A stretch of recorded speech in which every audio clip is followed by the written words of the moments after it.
Nightline continues from New York City with Terry Moran.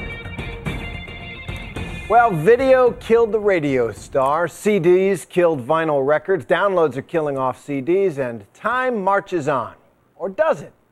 DJs have kept spinning vinyl for years, but now it seems those big old discs are back in a big way. LP sales were up 89% in 2008. It's a retro sign of the time.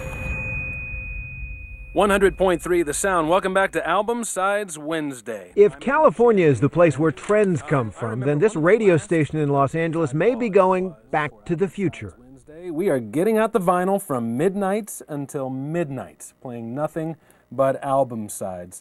Vinyl records, LPs, big plastic discs that revolved on turntables before CDs and MP3s were invented. You have to make sure the dust is off there, you have to make sure it's ready to go in as good a condition as it can possibly be, and then drop the needle on it. And after that, it's music as it used to be, made and played for most of the 20th century, from the big band of Glenn Miller to the hard rock of Led Zeppelin. A way to listen to music that nearly disappeared, but against all odds is making a comeback. Rainbo Records claims to be the largest factory left anywhere still making vinyl records.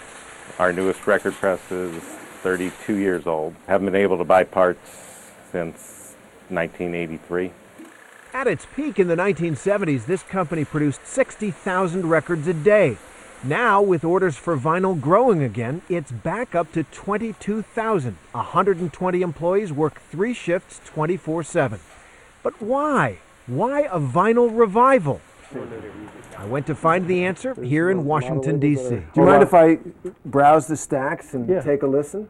Oh, yeah. You can listen to anything you want. We have it set up here in the store. You can listen to any LP. At Bill Daly's Crooked Beat Records, it was back to old school. I don't know if I remember how to do it. Let's see. First get it on there. Golden words he will pour in your ear, but his lies can't disguise what you fear. The beautiful Shirley Bassey. I love holding this. Forgotten how much I like this. It's the kiss. For me, it was more than just the sound, it was also the memories. But for those who didn't grow up with records, rediscovering vinyls is a whole different ball of wax. For Chris Burns, it's the hunt.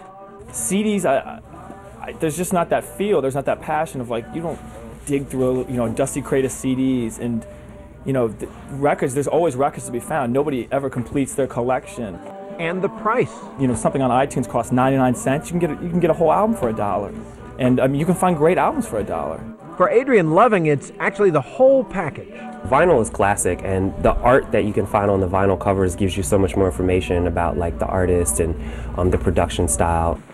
When Jason Geltz started buying LPs, he had trouble finding a turntable to play them on. Now he's got 5,000 records in his collection. I did have hundreds of CDs, and I just never listened to them. They're gone, and he doesn't own an iPod either. And what about the sound?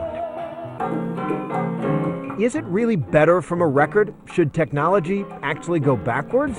100.3 The Sound. The DJ in LA sure thinks so. Digital music is like walking into a room where there's one light bulb hanging in the middle of it that illuminates everything exactly evenly.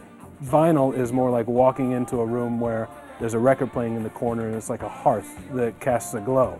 This rack right here, this is going to be converted to another LP rack within the next couple days. Back at the Crooked Beat, Bill Daly, the owner, is happy to turn his store into one big spin room. Vinyl is 70% of his sales, with a bullet. Who'd have thought it'd be a growth business in 2009?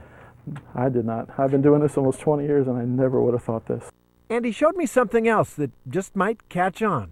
See, this comes with the free CD inside. So you get the CD and the vinyl. And it's a double LP. Now, of course, this also raises a question as old as this Neil Sedaka song. If you go, then I'll be blue, 'cause breaking up is hard to do. If you break up, who gets the vinyl?